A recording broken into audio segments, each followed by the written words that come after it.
Welcome back, everyone, to our deep dive. If you're here seeking a richer understanding, you're definitely in the right place. That's right. Today we're jumping into session 73 of the Law of One. And wow, this one is packed. It really is. We're talking magical workings, healing, energy transfer, some pretty advanced stuff. But the aim here is to make it accessible, not overwhelming. Exactly. This session from October 21st, 1981 gives us this amazing raw look through the Q&A with Ra.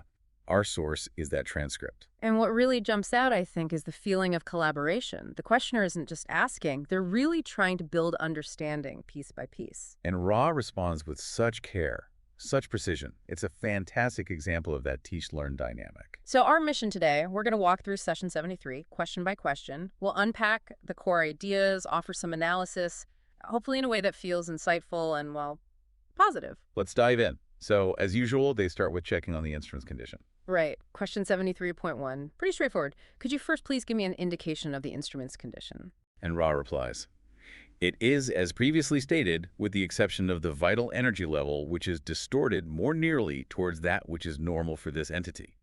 So basically, things are stable, maybe vital energy is a bit better than before, and, even the simple check-in, it matters. It really does. It shows the care taken, the need for balance to maintain that clear contact. It's foundational. It reminds us that the physical and energetic state, well, it's crucial for this kind of communication. Absolutely. Can't separate the mundane from the metaphysical in these workings. Okay, so question 73.2 moves towards their preparation. The questioner asks about the banishing ritual they perform. Has the banishing ritual that we have performed been helpful for this contact? And Ra gives a clear positive.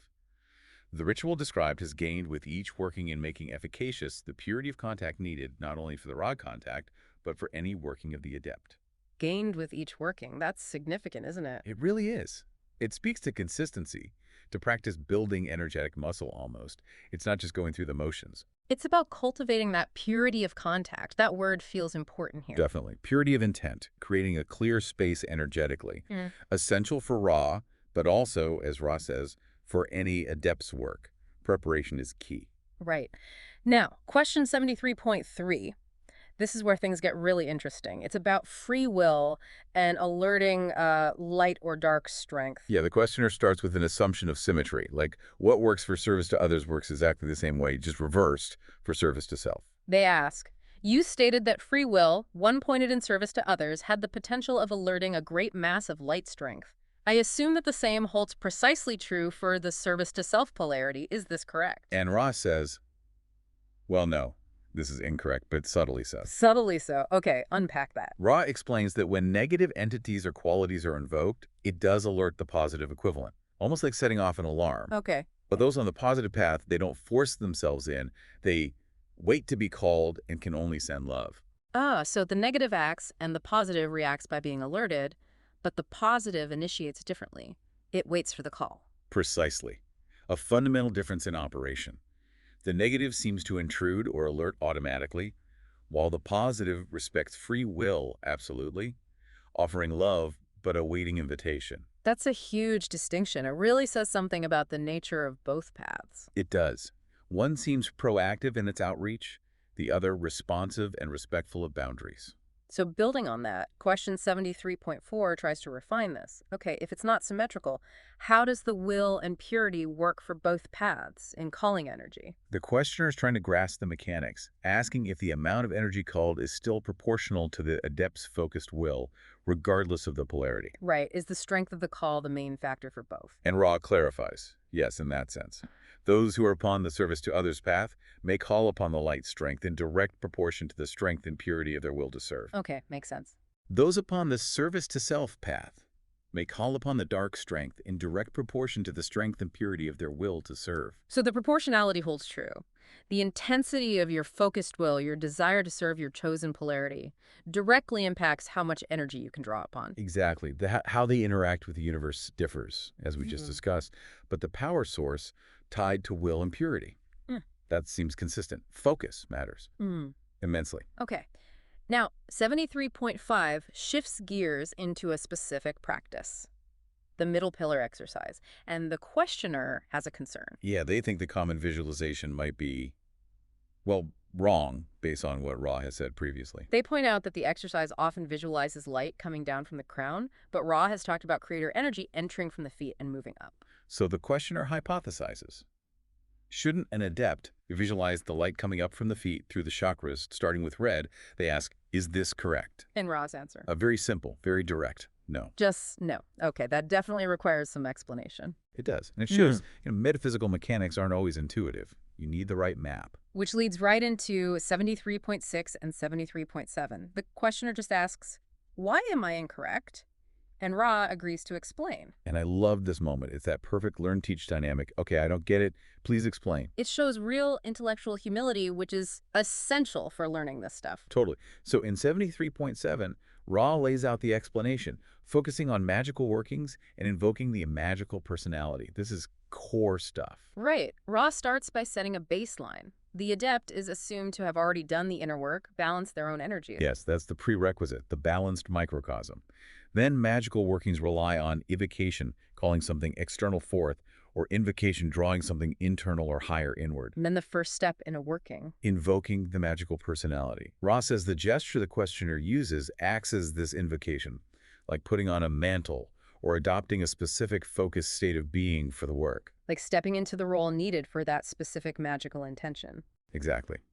Then comes the second stage, evoking the great cross of life. Which Ra describes as extending that magical personality outwards to connect with, to become one with the creator. And here's a crucial technical point Ra makes. All invocations and evocations are drawn to the violet energy center, the crown chakra. Ah, okay. So even if the energy originates elsewhere or is directed elsewhere later, the initial gateway is violet. Yes. From that violet gateway, the energy is then consciously directed to the other centers as needed for the specific working. It confirms the violet ray's role as that primary point of contact with higher dimensions. Got it. So question 73.8 asks for clarification. What's the difference between that natural upward spiraling light from the feet and this consciously invoked light coming through the crown during magic? Ra uses a great analogy here. The natural upward spiraling light, the energy drawn by our being's inherent connection to the creator. That's like breathing or your heartbeat. Automatic, subconscious, life-sustaining functions. Exactly. It's the background process. But the adept's conscious calling of light, that's like deliberately moving a muscle. A conscious, willed action, using the nervous system, using intent. Right. So one is the fundamental life force process. The other is the focused application of will for a specific magical effect. A really helpful distinction. It clarifies passive reception versus active direction of energy. Okay. Then 73.9 is just a quick check. Yeah, the questioner confirms their understanding from earlier sessions that where these two flows of energy meet inside is an indicator of your overall development. And Ra affirms that, yeah, that understanding is correct. It shows how these concepts build on each other session by session. It's all interconnected. Yeah. Which leads to 73.10 about visualization. Does the way you visualize the invoked light change depending on what you want to do with it? Healing versus communication, for instance. The questioner assumes you tailor the visualization, right? That's the assumption. But Ra redirects slightly. Ra says all visualization work fundamentally begins within the indigo ray, the third eye. The gateway to intelligent infinity, the center of inner vision and wisdom. Exactly. Ra notes their current ritual is all about the indigo ray. And that upward spiraling light we discussed, that's actually preparation for the adept's real work. Preparation, not the work itself. Apparently not the main magical act. It prepares the ground. Ra then talks about the crystallization of energy centers through repeated workings. What does that mean, crystallization? It sounds like through practice, the adept increasingly becomes their aim. The energy centers become refined, stable, potent conduits for that specific intention or energy. The magician embodies the magic. Wow. And then there's that fascinating bit about the time-space magical personality. Yes. Ra says this aspect of the adept benefits rapidly from third density experience, the catalyst here. So by doing this work, the adept actually helps their total self, their higher self, process catalyst. So our spiritual work here isn't just for us now. It serves our entire being across time and space. That's profound. It really reframes the significance of our path here, doesn't it? It's a service to the totality of the self, and thus to the creator. Definitely. Okay, 73.1 is short. Confirming desire and will are key. Ra says yes, but adds a third factor for the magical personality, polarity. So, desire Will and polarity are the drivers. Which sets up 73.50, a very practical observation. What about people like, say, passionate evangelists? They might have huge desire, strong will, clear polarity. But maybe not the full metaphysical understanding Ra is outlining. Does that hinder their magical working, especially if they're service to others? Good question. How does Ra respond? Ra agrees, partially, but brings it back, crucially, to free will for the service to others path. If an evangelist, even with good intentions, ends up overriding someone's free will, It blocks the positive magical potential of their work. essentially, yes, Yep. it becomes counterproductive to the positive path's principles. The only exception is people freely accept their message and influence. Again, that absolute respect for free will on the positive path, it's non-negotiable. It seems to be the prime directive, energetically speaking. So, question 73.13 asks about Jesus of Nazareth's approach in this context. How did he handle communication and, well, workings? Russ says Jesus offered teachings openly but spoke as through a veil. This allowed people the freedom to interpret or dismiss, preserving their free will. Speaking in parables, perhaps, leaving room for individual understanding. Could be. And with healings, Ra notes two things Jesus consistently did. First, attribute the healing to the person's faith, their acceptance, via the violet ray. Empowering the recipient, not taking credit. Exactly. And second, often telling them, tell no one. Why? To maximize the free will aspect, minimizing the proof that could overwhelm another's choice. Wow. Consistently safeguarding free will, even after a miracle, that's dedication to the principle. It absolutely is a core tenet in action. But that leads to a potential issue, raised in 73.43. Isn't witnessing a miracle or a healing itself an infringement on the observer's free will? Doesn't seeing something seemingly impossible force a conclusion? It's a fair question. A seeming paradox for healers or anyone doing such work. How does Ra resolve this? Ra states flatly, in the law of one, there are no paradoxes. Witnessing something magical doesn't automatically infringe free will because perception is subjective. Everyone interprets it differently based on their own beliefs and biases. Precisely. One person sees a miracle, another sees coincidence, another psychosomatic effects, another maybe a trick. Free will remains intact. So when does infringement happen then? Only, Ra says, if the worker claims authorship, if they say, I did this with my power, rather than acknowledging it came through them from a higher source. Got it. Claiming personal power over the event is the infringement, not the event itself. Exactly. Which is clarified in 73.15. The questioner checks if saying it comes through, the adept is okay. And Ra confirms, yes, acknowledging oneself as a channel is not infringement. It's the correct, humble posture. It maintains the energetic integrity. Humility as a functional component. Makes sense. Okay, 73.1 asks about Jesus' disciples. Why 12? What was the purpose? Ra's answer is beautifully simple. The purpose of teach learning requires learned teachers. You can't teach without students who are willing to learn. Right. Ra's adds that those who were drawn were accepted as they were, without judgment or expectation of outcome. Jesus' role was simply to speak his truth, to fulfill his mission. It wasn't about building a perfect cadre, but about the natural dynamic of sharing knowledge with those ready to receive. Exactly, a very organic process described there. All right, 73.17 circles back to technique. The exercise of the fire, does it use the same crown chakra energy as other magic? Ra says yes, it uses that energy, but adds more detail, especially for healing. When the magical personality focuses on healing, seated in the green ray, the heart center. The heart center becomes the focal point. Yes, it becomes a crystalline center, Mhm. and it channels both the adept's own body energy and the upward spiraling light from the creator. It's a blend. So healing uses personal energy topped up or catalyzed by the universal energy. Seems so. And Ra describes this visually, a double clockwise spiral of green ray energy channeling inwards and pouring outwards this combined energy. That's incredibly specific, a double clockwise spiral. It really paints a picture of the energy dynamics. Uh-huh. And Ra notes this applies whether the adept is healing directly or through a channel. Okay, so how does this energy transfer actually affect the person being healed? That's 73.18. Ra says the main effect is polarization. The patient receives an offering of more highly polarized, organized life energy. An offering, meaning they still have to accept it. Absolutely. Free will again? They might accept it consciously or unconsciously or not at all. Laying on of hands helps focus the energy and increase the opportunity for acceptance. And this isn't like the intense King's Chamber initiation. No, Ra clarifies this is about adding energy where it's low, supporting balance, not a complete energetic overhaul.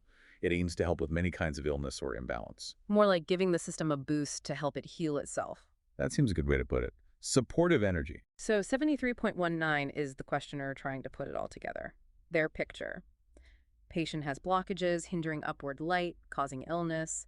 Healer channels downward light. Patient accepts, allowing reconfiguration. They ask, is my picture basically right? They're synthesizing the information, looking for confirmation. And Raz's response is interesting. They say there are small mistakes, but they won't do a major correction yet, because more preliminary info is coming later. Acknowledging the effort, but deferring the full critique. However, Ra does offer some important points right then. Oh, what are those? Ra notes that different healing forms exist. Some use only the adept's energy. The fire exercise includes physical energy, etc. It's not monolithic. Okay, variations exist. And crucially, for sincere people who remain unhealed, Ra suggests looking at pre-incarnative choices, meditating on how limitations might be serving growth affirmatively. That's a compassionate but challenging perspective. Sometimes lack of healing isn't just about energy flow, but deeper soul lessons. Yes. And Ra adds that indigo ray workings are often helpful in these complex cases, perhaps for gaining insight into those deeper layers. But no more comment on the questioner's overall picture for now. A lot to ponder there about the nature of healing and soul contracts. Okay, 73.20 shifts to the healer's internal state, the importance of a vibrational attitude. Yeah, the questioner talks about developing this through meditation, ritual, appreciation, raising one's overall frequency for service to others. Sounds reasonable. How does Ra respond?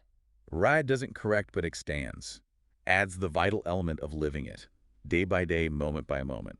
The true adept, increasingly, is what they aspire to be. So it's not just about practices, but about embodiment, integrating it into your being, your actions, your presence. Exactly. It's walking the talk consistently, not just doing techniques, but being the vibration. Powerful. Okay, 73.21 is quick. How many possible types of energy transfer between people? Ra's answer. Infinite. Infinite. Why? Because every single mind-body-spirit complex is unique and constantly changing. The combinations are limitless. That makes sense. Infinite uniqueness leads to infinite interaction possibilities. Right, which leads perfectly into the last main question, 73.22. The questioner asks for a definition. What is an energy transfer between two complexes? Ra notes the instrument is tiring here. So Ra gives a breakdown, right? Physical, mental, spiritual. Yes. For physical, Ra mentions the fire exercise, again a subtle, unique transfer, and sexual energy transfer. How is sexual energy transfer described? Ra outlines levels, basic green ray activation for most. Then, if both partners dedicate the union to the creator, it becomes a double transfer, accessing polarized energy. Further refinement leads towards high sexual magic. Wow, layers of potential even there. What about mental transfer? Depends on the knowledge involved. Teacher-student dynamics depend on the purity of service learning and the information's quality. Even just listener-speaker involves transfer, affected by the speaker's mental-emotional state. So even conversations are energy transfers on a mental level. Seems so. And finally, spiritual energy transfer. Ra says this is the heart of all transfers. The foundation. Yes. It requires knowing self and other as creator. It underlies all the work of the adept discussed in the session. It's about that fundamental recognition of unity. Beautifully brings it all together. All interactions have that spiritual potential if we recognize the creator in each other. Exactly. Ra then asks for any brief final questions.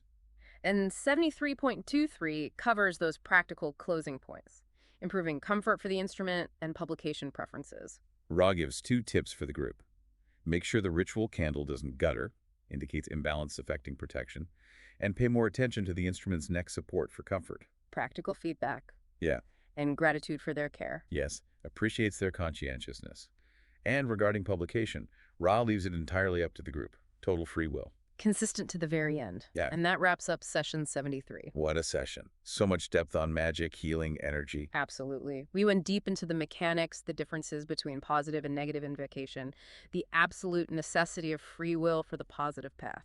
And the practicalities, the visualizations, the role of different energy centers, the idea of the magical personality. For you listening, hopefully this breakdown helps connect the dots between intention, will, polarity, and actual energetic effects. That idea of the adept becoming the aim through crystallization, that was powerful. And the connection between our third density work and our total self. Yes, that reframing of personal work as service to the whole self across time-space, that really landed for me too. And the nuances of healing, the offer, the acceptance, the potential soul-level reasons for blockages. It emphasizes that interconnectedness again.